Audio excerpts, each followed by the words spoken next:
Plant and Soil Sciences, Texas Tech University. We have Glenn Richie in the house, and he is a cotton physiologist, according to Dr. Joey Young.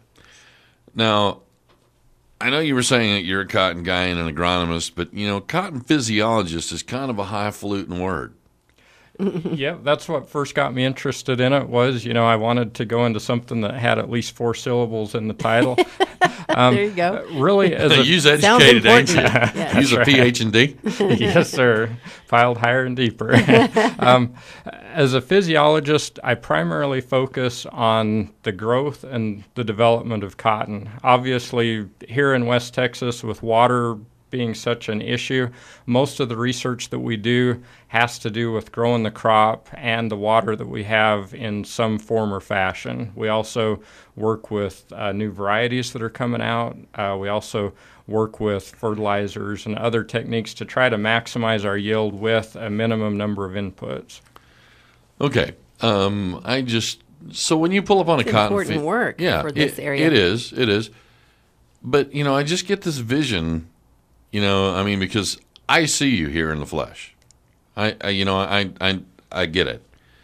But when you pull up on a cotton field, or you're driving down the highway in a strange land, and you see this field of cotton that just looks so good, do you just pull over and gawk? Just go, wow. It's funny. I do, He admits it. He pops popcorn and takes it with him. They always talk about men get distracted easily. I'll be driving down the road, and my wife will have to get my eyes back on the road because I'm looking at the cotton field on the side of the road. And Would you like for me to drive? Yeah. Yeah, she's about to the point where she doesn't even ask anymore. She just offers. But the neat thing is West Texas grows some of the best cotton that you're going to see in the world. And, this time of year, as you get into September and October, there are a lot of great fields, especially this year where we had quite a bit of rain early. People have been able to stay up with the irrigation. If we can just get a few more hot days, which I know we don't really want to hear that this time of year, but if we can get a little bit more heat, we could have some very nice cotton coming out of here again. Yeah, well, the forecast looks like for the next week, we're supposed to be in the 90s and relatively dry, just a small chance of thunderstorms, I think. Okay, This is what I wanted to ask you. Because we want it to be dry, too, right now, right? Yes and no. If we get a little bit of rainfall, the people growing dry land are not going to complain at all. The stuff that's big and growthy, we really want to start shutting that down and getting it ready for the fall. I kind of feel like watching the cotton crop here and anticipating this is kind of like watching a horse race. Because when we come out, we're like going, we were, January, we were going to hell in a handbasket.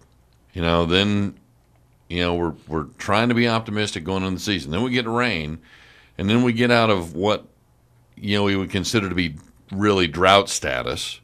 Okay, and then people are saying, well, we may not be having such a great cotton crop because it's too much rain at the wrong time. And then they say, well, we need more hot weather. And then there were, the forecast we were going to have this, thinking we were going to have this maybe a bumper crop kind of a thing. And then they backed off of that and said, well, maybe not so much. And now if we have some more hot weather, we're back on again. So, is this... Yeah, that's a pretty good description of the season so far. It's kind of funny. You always hear in church that you need to pray for rain.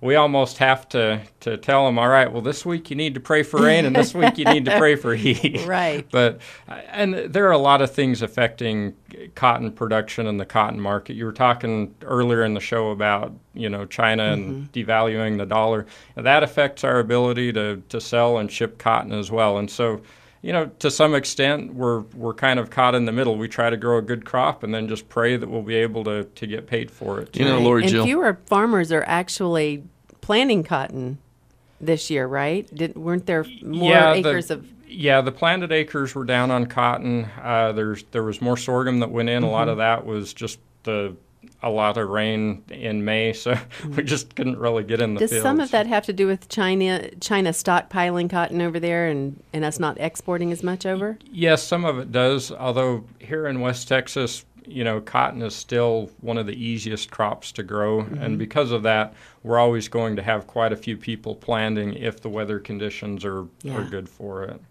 Good.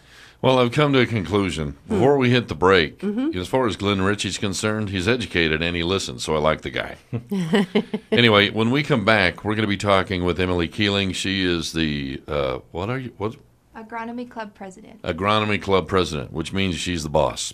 So anyway, meanwhile, back at the ranch, we're in conversation with Glenn Richie. He's cotton physiologist / agronomist. And then we've also got in the house Emily Keeling, and she is the what? Agronomy Club President. She's the Agronomy Club President. She comes by this honestly because agronomy runs in the family. That's right. Tell us what your dad does. He's also an agronomist out at AgriLife, the A&M station, and he's a weed scientist. A weed scientist. And a farmer. Yeah, we have had the weed doctor in here before. He's been here. Okay, so, what year are you in school? I'm a senior. You're a senior. So what does an agronomy president do?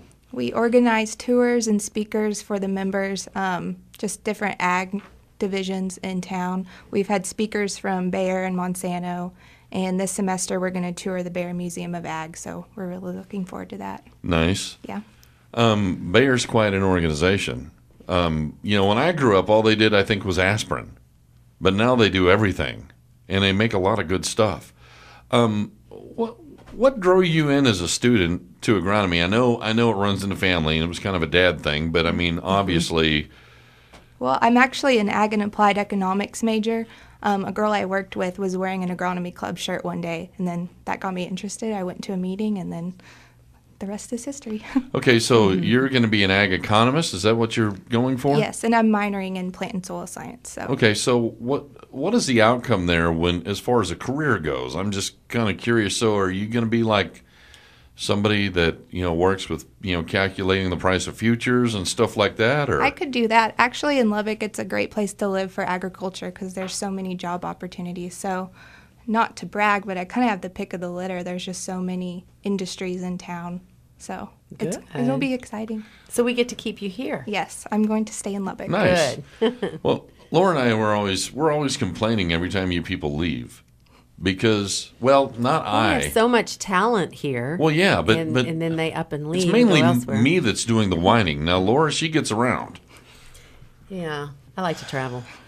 I like to travel a little. When she gave me her list of days that she was going to be gone, she jerks it back out of my hand like this.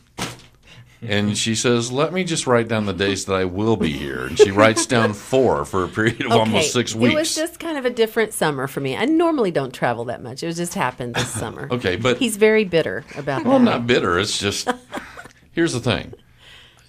When we came on, and this will be Laura and I's 3rd anniversary coming up in October, and so we're doing of being on the show. Being we're on not the show, married or anything. We're together, but not together.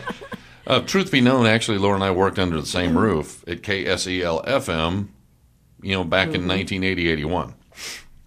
That's kind of scary. We were like 6, weren't we? Yeah. Anyway.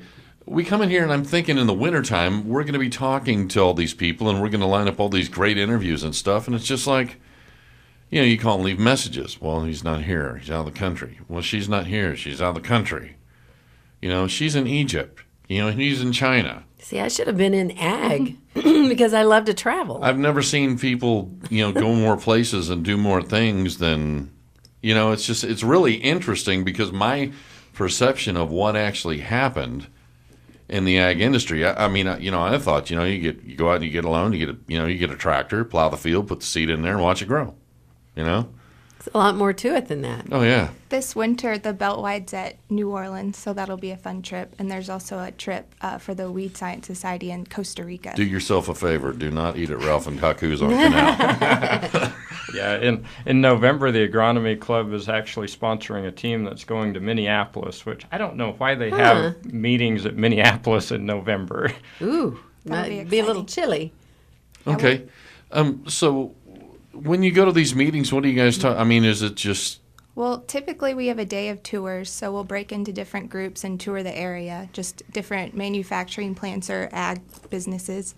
And then we'll have keynote speakers, we'll have breakout sessions, just kind of hot topics in the ag industry, dinners, socials. It's just a great way to network among college students and industry professionals. I would think it would be very beneficial for an ag student to be a part of this club. Oh, yeah. Yeah, well, For the contacts alone. Yeah, the field trip thing is, and you kind of think, oh, well, who's going to get excited about seeing this? But if that's the business that you're working in, if you don't see how somebody actually does something, you don't get it. We saw how tractors were built in the spring in yeah? Wisconsin. It was awesome. Huh. And we're actually hosting the meeting here next year. So next spring, we'll host about 300 college students from around the country Okay. in Lubbock. It'll Make be sure we awesome. give this girl a card and she can call us back. Yeah. We want to be a part of that. That would be great. That would be great. Yeah, we'd love to. Yeah. Okay, so Where are y'all doing it? Or do you know where It'll you're be putting mainly everything? on the tech campus, and then we'll do tours around Lubbock. Yeah. So it'll be awesome. Okay, so yeah. I just got to ask you. Yesterday we were talking with. I think it was yesterday we were talking with Tate Corliss. No, we were talking with Stephanie Road, spirit coordinator.